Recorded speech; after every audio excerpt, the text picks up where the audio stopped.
The thing about Los Angeles that nobody wants to admit is that it is designed to make you disappear. Not in a sinister way, but in the most literal sense possible. You get in your car in the morning, you drive to work, you park underground, you take an elevator up, you work, you take the elevator down, you get back in your car, and you drive home. You can go days without making eye contact with another human being. Meanwhile, in New York, you cannot escape other people. You physically cannot. You are pressed against them on the subway. You stand behind them waiting for coffee. You hear their arguments through paper-thin walls. You navigate around their dogs, their strollers, and their sidewalk restaurant tables. The city forces you into constant negotiation with other human beings, whether you like it or not. This is the fundamental difference, and everything else flows from it. Los Angeles is a city built for isolation that we pretend is about connection. New York is a city built for collision that we pretend is about opportunity. But really, they are teaching you opposite lessons about what it means to exist alongside other people. In New York, you learn to be small, not psychologically small, but physically small. You learn to fold yourself into corners, to make your body compact, to occupy less space because space is the most valuable commodity there is. Your apartment is small, the subway car is packed, the streets are narrow, every square inch costs something. So you learn to compress yourself, to move efficiently, to respect the reality that other people need space too. There is something almost spiritual about it after a while. You become attuned to the dance of human traffic. You know when to speed up, when to slow down, when to step aside. You develop this sixth sense for movement and flow. Los Angeles teaches you the opposite. It teaches you to expand. Your car is your personal kingdom. You spread out across lanes, you claim territory. The freeways are wide, the parking lots are vast, the houses have yards. Everything is designed for sprawl, for distance, for separation, and your psychology sprawls with it. In Los Angeles, you start to feel like you need more space, more room, more distance between yourself and the next person. The idea of living in a studio apartment or taking public transportation feels claustrophobic, impossible.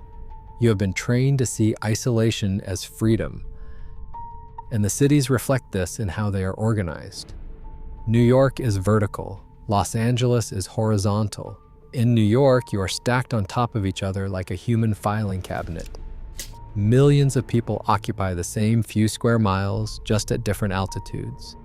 In Los Angeles, you spread out across the basin like spilled water, everyone claiming their own little plot of sunshine, their own little kingdom behind their own little gate. The way people talk about weather in these cities tells you everything. In New York, weather is something that happens to you. It is an inconvenience, an obstacle, sometimes an enemy. You are trapped in it because you are outside all the time. You walk to the subway in the rain, you wait for the bus in the snow, you sweat through your shirt on a humid summer platform. Weather is this constant physical presence that you have to negotiate. In Los Angeles, weather is something you experience from inside your climate-controlled car. You are insulated from it. You can live there for years and barely think about weather at all because you are moving between temperature-controlled bubbles. Home to car to office to car to restaurant to car to home. The outside world is just this pleasant backdrop you glance at through windows. The social structures are completely different too. In New York, you make friends through collision.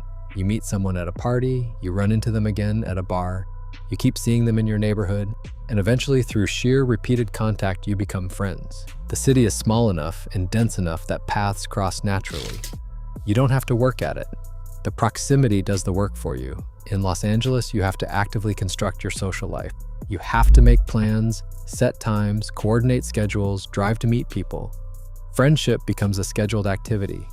You can't just run into someone. You have to decide days in advance that you're going to drive 40 minutes through traffic to see them.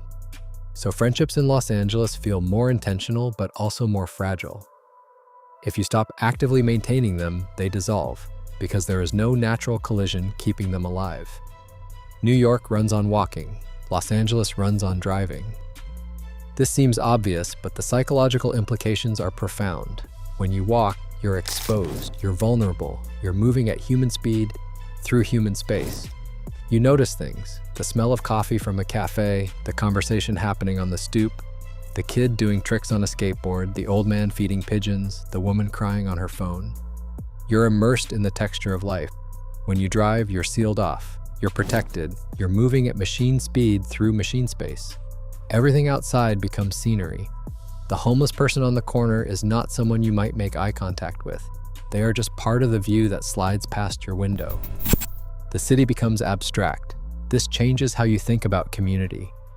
In New York, community is unavoidable. Your community is everyone on your block, everyone in your building, everyone who uses your subway stop. You don't choose it. It's thrust upon you. And there is something democratic about that, something that forces you to deal with people different from yourself. In Los Angeles, community is opt-in. You choose your neighborhood very carefully. You choose who you interact with. You can curate your entire experience to include only people like you, people who think like you, who look like you, who earn like you. The car makes this possible. It lets you live in one neighborhood, work in another, socialize in a third, and never have to integrate these worlds. The relationship to time is different. New York is fast, Los Angeles is slow, but not in the way people think. New York feels fast because you're always moving, always walking somewhere, always on your way. But you are actually moving at about 3 miles per hour. You're just moving constantly. Los Angeles feels slow because you sit in traffic for hours, but when you can move, you do it at 60 miles per hour. The speed is mechanical, not human. In New York, you measure distance in time. How far is that restaurant? 15 minutes. In Los Angeles, you measure it in miles, but it does not matter because 15 miles could take 15 minutes or 90 minutes depending on traffic. Time becomes unreliable. You're always late. Everyone is always late. Being on time is almost suspicious. The ambition manifests differently. In New York, ambition is about ascent down. You are trying to climb. Climb the corporate ladder, climb the real estate ladder, climb the social ladder. Everything is hierarchical because everything is vertical. In Los Angeles, ambition is about expansion. You're trying to grow your network, expand your reach, spread your influence. It is horizontal. You want to know people in every part of the industry, every part of the city. You want your options to sprawl outward. New York makes you aware of class in ways Los Angeles never does. In New York, rich people and poor people use the same subway. They walk the same streets. They sometimes shop at the same corner stores. There is a constant visual reminder that society has levels and you are somewhere on that ladder. In Los Angeles, you can live in a wealthy bubble and never see poverty except from your car window on the freeway. And even then, it is at 70 miles per hour. The segregation is geographic rather than vertical. The rich live in the hills. The poor live in the flats. Rarely do these worlds intersect. The architecture reflects the psychology. New York buildings have stoops, fire escapes, and big windows facing the street. Architecture that acknowledges other people. Los Angeles has high walls, electronic gates, and houses that turn inward around private courtyards. Architecture of privacy, of separation. Even the wealthy in New York live in buildings where they have to share an elevator with their neighbors. In Los Angeles, the wealthy live in compounds where they might not even see their neighbors for months. The career trajectories are opposite too. In New York, you get a job and you work your way up within an institution. You become a lawyer at a firm, a banker at a bank, an editor at a publishing house. Your identity becomes tied to the institution. In Los Angeles, you are always hustling, project to project, gig to gig. You are an actor between roles, a writer between scripts, a producer between deals. Your identity is portable, precarious, constantly under construction. New York rewards loyalty and persistence. Los Angeles rewards flexibility and reinvention. The relationship to authenticity is complicated in both cities, but in different ways. New York pretends it is authentic while being completely performative. Everyone is performing their version of being a real New Yorker.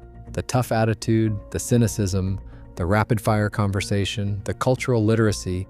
It is all a costume, but everyone wears it, so you all agree to pretend it is real. Los Angeles does not even pretend. Everyone openly acknowledges that everything is fake, that everyone is playing a character, that the whole city is a simulation. And somehow that honesty about the fakeness feels more authentic than New York's performance of authenticity. The food culture tells you something too. New York has these institutions. The deli that has been there for 60 years. The pizza place that has been run by the same family for 3 generations. Places accumulate history. In Los Angeles, restaurants turn over constantly. The hottest place right now will be gone in 2 years. Nothing accumulates history because nothing stays long enough. It is always about what is new, what is next, what is opening. Memory does not compound in the same way. But here's what both cities share. They are both extremely efficient at making you feel inadequate, just in opposite ways. New York makes you feel inadequate by shoving everyone else's success in your face. You are surrounded by people who are more successful, more connected, more accomplished. It is constant social comparison, and you are always on the losing end. Los Angeles makes you feel inadequate by spreading everyone out so you have no idea where you actually stand. Everyone is lying about how well they are doing. Everyone is projecting success, and you are left wondering if you are the only one who is struggling. In New York, you know you are failing because you can see everyone else succeeding. In Los Angeles, you suspect you are failing, but you cannot be sure because everyone else might be failing too and just hiding it better.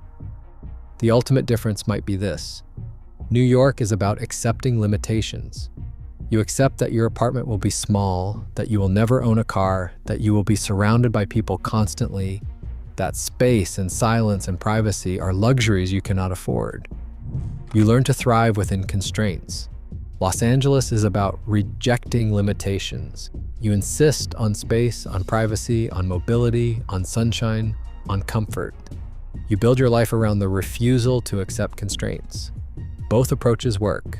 Both cities produce successful, interesting, creative people, but they are fundamentally different philosophies about how to live. One says we are all in this together whether we like it or not. The other says we are all in this alone, but we will pretend we are connected.